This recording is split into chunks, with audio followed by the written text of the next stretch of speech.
আসসালামু আলাইকুম। শিক্ষার্থীদের অনেকের অনেক ধরনের প্রশ্ন থাকে, অনেক ধরনের কোয়েরিজ থাকে যে ভাইয়া অ্যাডমিশনের সময়ে অনেক ধরনের চ্যালেঞ্জেস থাকে। এই চ্যালেঞ্জেসগুলো আমরা কিভাবে মোকাবেলা করব, আবার এই চ্যালেঞ্জগুলো ওভারকাম করে কিভাবে একটা ভালো রেজাল্ট করা যায়।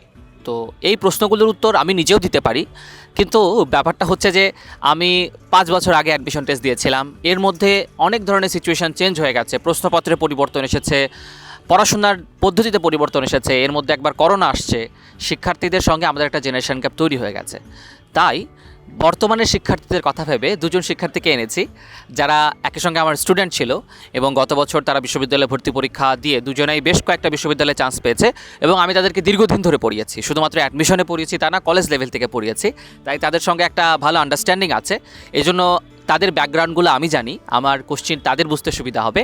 এবং আশা করছি এই সাক্ষাৎকারের মাধ্যমে শিক্ষার্থীরা কিভাবে অ্যাডমিশনের যে ক্রান্তিকালীন একটা সময়, খুবই একটা ভয়ঙ্কর সময় বলা যায় যদি ওভাবে ভাবা হয়, এই সময়টা চ্যালেঞ্জগুলো কিভাবে মোকাবেলা করবে বর্তমান প্রেক্ষাপটে, এটা এই দুজনের কাছে শুনবো। আমার সঙ্গে আছে মোস্তাকিম আহমেদ রাহুল, ও পড়ছে ঢাকা বিশ্ববিদ্যালয়ের জার্নালিজমে, সে বিউপিতেও চান্স পেয়েছিল। এবং আমার সঙ্গে আছে জাইবা জাফরিন নুভা, ওকে আপনারা অনেকেই চেনেন, সে জাহাঙ্গীরনগর বিশ্ববিদ্যালয়ের লতে পড়ছে এবং সে আমার বোন।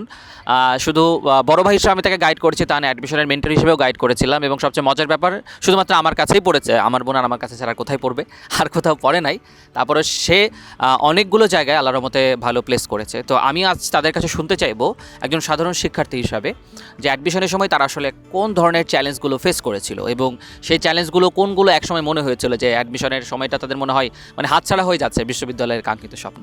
তো প্রথম প্রশ্ন করবো রাহুলের কাছে, যে রাহুল, তুমি তো ঢাকা কলেজে পড়াশোনা করেছো এবং তুমি কলেজে থাকতে আমার কাছে পড়তা, ঢাকা ভার্সিটিতে এসে পড়তা।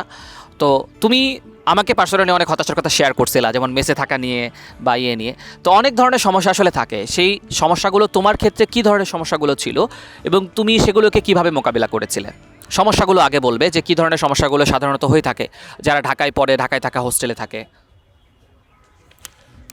প্রথমত একটা কথা বলতে হবে, সেটা হচ্ছে যে আমরা যখন এইচএসসি পার হই, তারপরে যখন অ্যাডমিশনের সময়টা আসে, এই সময়টা তো আমরা সবচেয়ে বড় ভুল যেটা করি সেটা হচ্ছে আমাদের যেই এলাকায় থাকি সেখানে ভালো কোনো কোচিং সেন্টার থাকে না, এবং সেই কারণে আমরা করি কি ঢাকায় চলে আসি অধিকাংশ ছাত্ররা।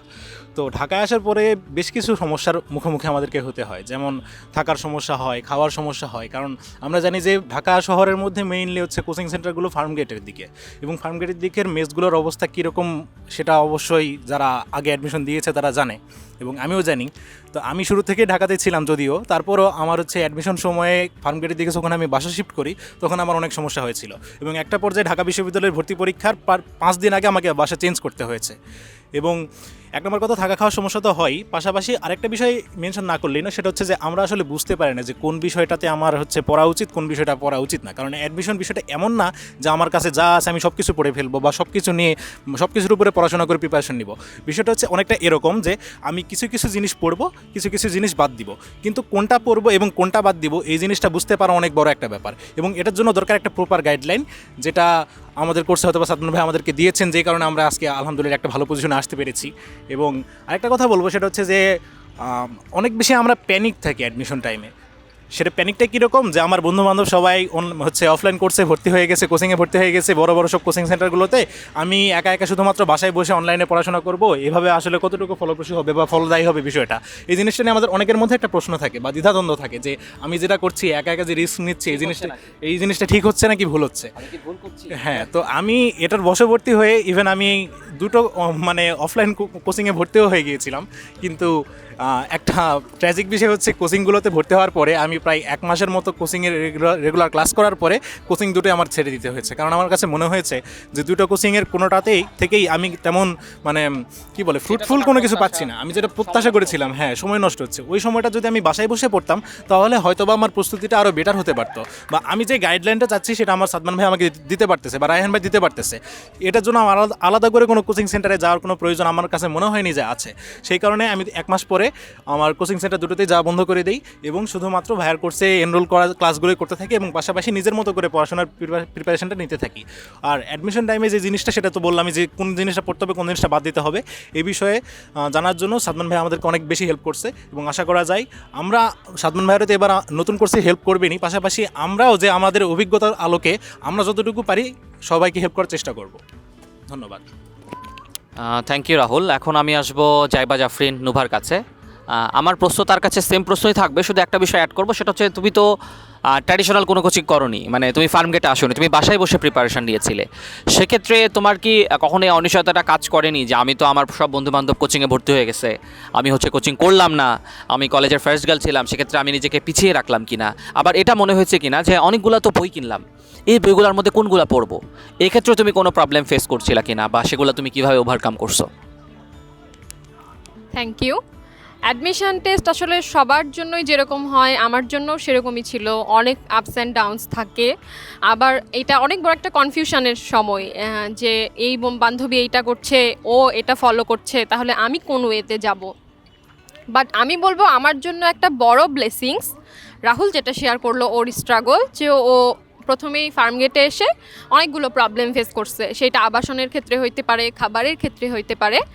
আমার ক্ষেত্রে যেটা অনেক বড় অ্যাডভান্টেজ ছিল, আমি যেটা এখনও মনে করি, যে আমি ভর্তি পরীক্ষার শুরু হওয়ার অনেক আগেই ডিসিশন নিয়েছিলাম, এবং আমার এই ক্ষেত্রে আমার বড় ভাই ফ্যামিলিরও মতামত ছিল যে আমি ঢাকাতে কোচিং করব না। ঢাকায় না এসে আমি আমার অ্যাডমিশনের পুরো সময়টা বাসাতেই অনলাইনে আমার ভাইয়ের কাছেই পড়েছি। এবং এই ক্ষেত্রে আমার যেটা হয়েছে, পারিপার্শ্বিক অন্যদিকে আমার ফোকাস যায়নি, পুরো সময়টাতে আমার ফ্যামিলি আমার পাশে ছিল, এবং আমি আমার ফুল ফোকাসটা আমার অ্যাডমিশন পড়াশোনার ক্ষেত্রেই দিতে পেরেছি।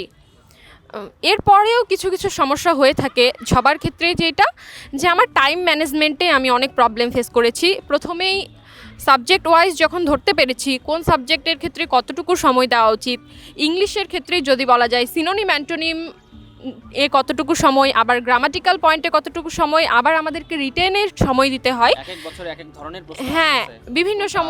বিভিন্ন সময় তো এই টাইম ম্যানেজমেন্টে আমার কিছুটা প্রথম দিকে সমস্যা হয়েছিল আমার ক্ষেত্রে এইটাই। কিন্তু পরবর্তীতে যেটা হয়, আমি আমার আবদুল্লাহ সাদমান ভাই এবং অন্যান্য মেন্টরদের এই ক্ষেত্রে আমার সহযোগিতা ছিল।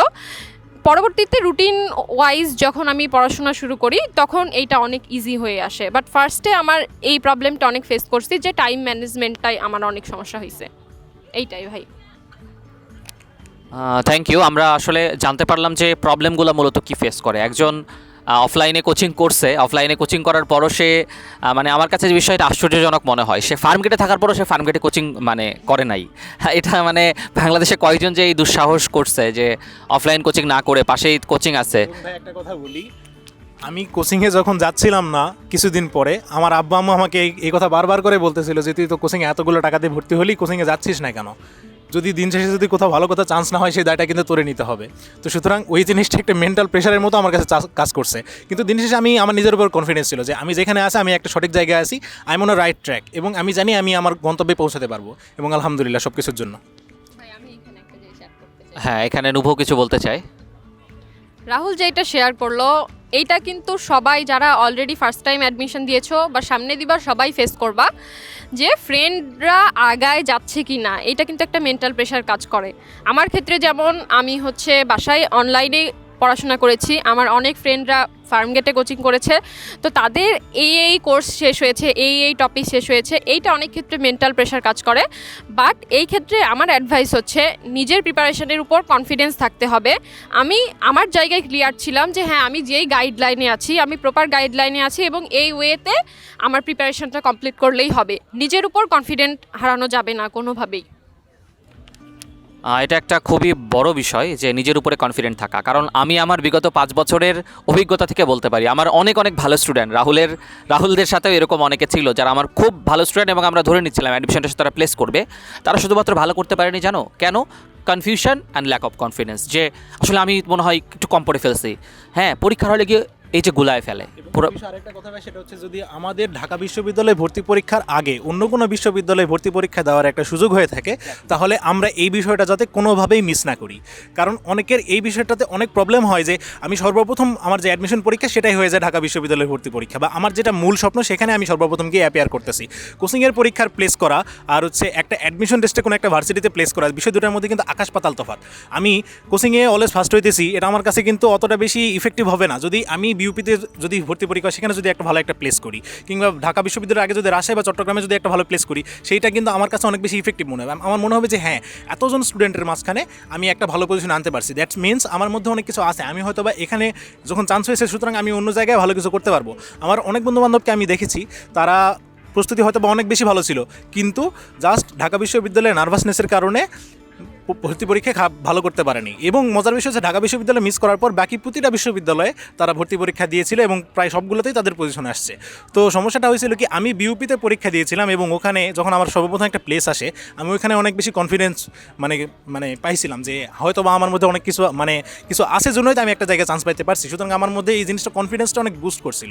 তো আমার ফ্রেন্ডদের ক্ষেত্রে সমস্যা যেটা হয়েছিল সেটা হচ্ছে যে তারা অন্য কোথাও পরীক্ষা দেয়নি, সর্বপ্রথম পরীক্ষাটাই তারা ঢাকা বিশ্ববিদ্যালয়ে দিয়েছিল এবং এই কারণে কনফিডেন্সের অভাবে তাদের হচ্ছে প্রথম পরীক্ষাটা খারাপ হয় এবং ওখান থেকে শিক্ষা নিয়ে তারা পরের পরীক্ষাগুলোতে ভালো করে। সুতরাং আমি সবাইকে একটা কথাই বলবো, সেটা ঢাকা বিশ্ববিদ্যালয়ে ভর্তি পরীক্ষার আগে যদি অন্য যে কোনো বিশ্ববিদ্যালয়ে ভর্তি পরীক্ষা দেওয়ার সুযোগ থাকে এই বছর, সেটা তোমরা কখনোই মিস করবে না।